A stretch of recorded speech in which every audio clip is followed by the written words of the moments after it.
So I'm laying out a page here where Ethel unleashes the Squid Storm, which is Wind Squid's signature move that you would have seen in Lord Karnage Book 1.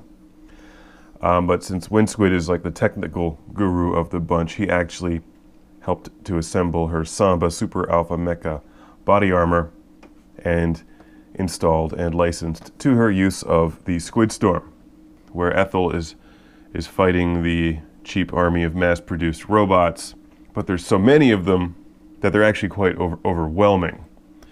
I don't want to give away the plot here, but she's got to take them on while Wind Squid has something else to do, and Edit Station 1 and Jesus and Errol have a different objective, so they've all got to work together.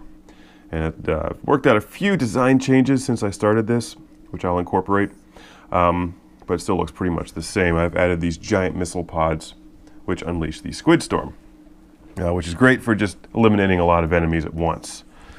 And then she'll be fighting a kind of like an end boss after that, but you'll see when you read the book. Hopefully you read the book. I'm zoomed in pretty far here, but I'm just working on some of the missiles. Launched by Ethel in her maiden adventure, Ethel the Cyborg Ninja. Book 1. That'll look pretty cool when there's space and explosions in the background. So I'm starting another page here, which is more towards the beginning of the book. I'm jumping around a little bit here. But what I'm going to do is write some dialogue here. Edit Station 1's talking to her. You must plug directly into the Vectronics 9000 servers. And, oops, I'll put a comma there. Well, I'll do my spell checking and all that stuff until the end. But that's Edit Station 1 talking, and Ethel goes, "Is it safe?"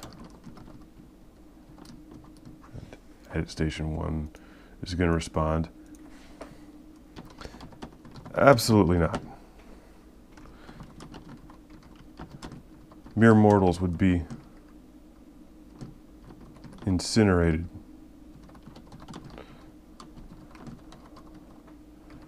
by the Vectronics 9000.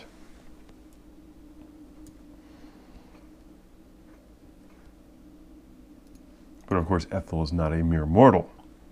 She's a cyborg killing machine. Can she survive in Vectronics 9000? I think so. And it's going to be fun to watch that. But the reason that she needs to plug directly into the Vectronics 9000 servers is because it's the only way that they can send a signal through time and space to reach Jesus and Wind Squid on the other side of the universe. So I'm going to do a sketch here where Ethel's going to be putting on she's going to be looking to put on the headset for the Vectronics 9000.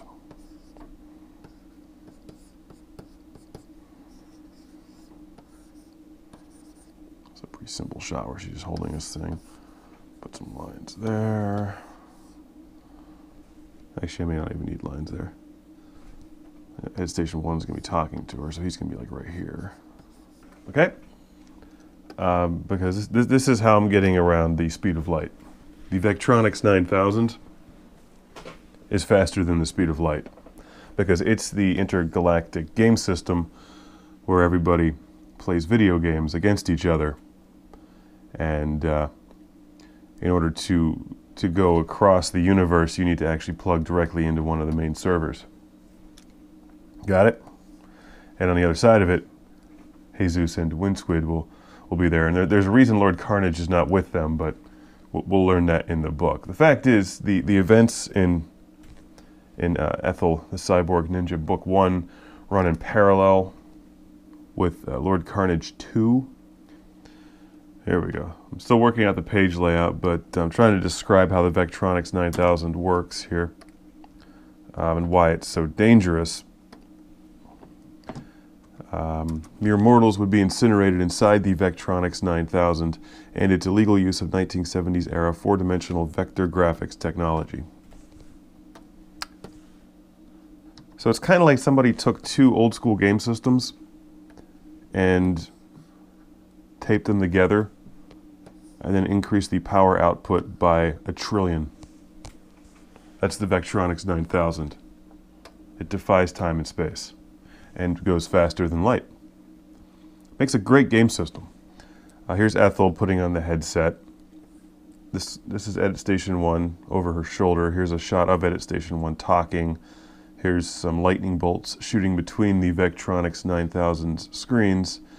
And down here what I'm going to do is select the appropriate brush and have a shot from behind where Ethel has put on the headset. So you kind of see her shoulders there. May actually move her up a little bit. Put her up here a little bit higher. And then I'm going to have Edit Station 1 over here talking to her, which would match the shot over here. So it's kind of like he's giving her guidance. And here in the background we have the Vectronics 9000 and all the pipes and everything and hoses. So, all right, that's the page layout. Now I have to make it a reality. Now I'm going to actually make another digital sketch layer. I'm going to call it DigiSketch 2,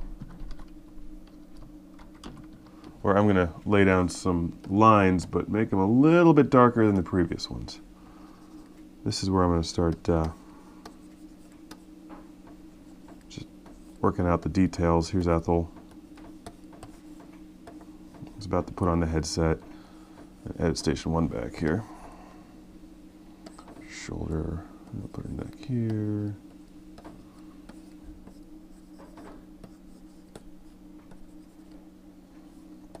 And she's holding on to the headset here.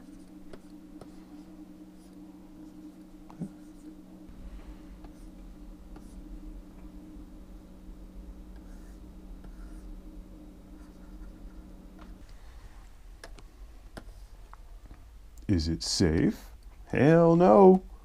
The Vectronics 9000 is dangerous as hell. Stay away from that thing. It's fun though.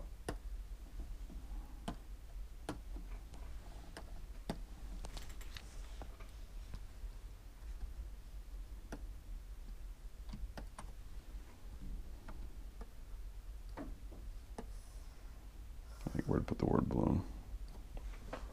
Probably put it there. Do a little more of a background over here.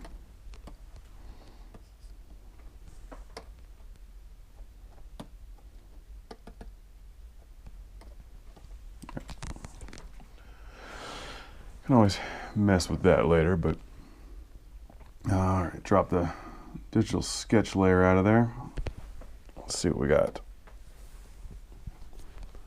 It's good to start with.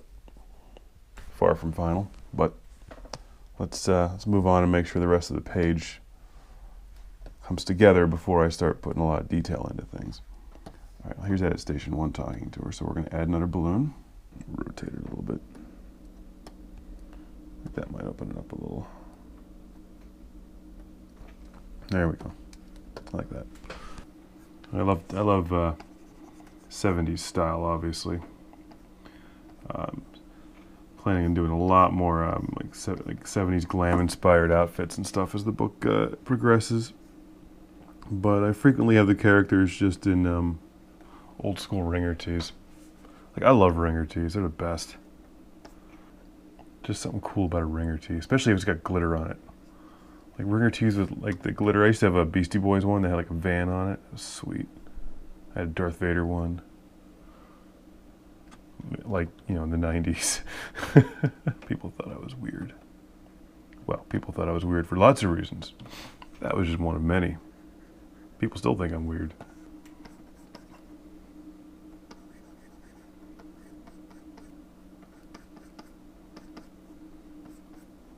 So what I'm doing here is drawing the face mask for the Vectronics 9000 VR unit, which is basically what this is. Which is, I'm trying to draw to look like the least safe thing imaginable. It's like a piece of industrial equipment.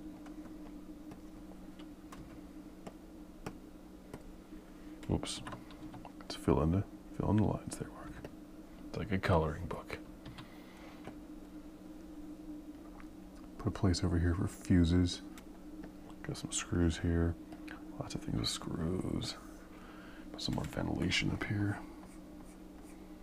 A lot of ventilation. Ventilation means important. It's science.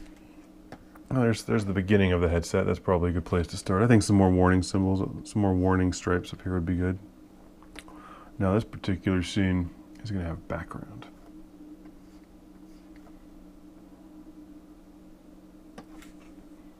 So there's like lights and blinking computers and stuff all over the place. That's what I'm going to be drawing here.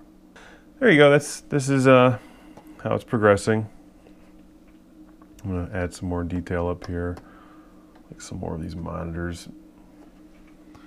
In my comics, there's usually a lot of CRT monitors stuck in things in the background, like one of the old movies, like Alien or something.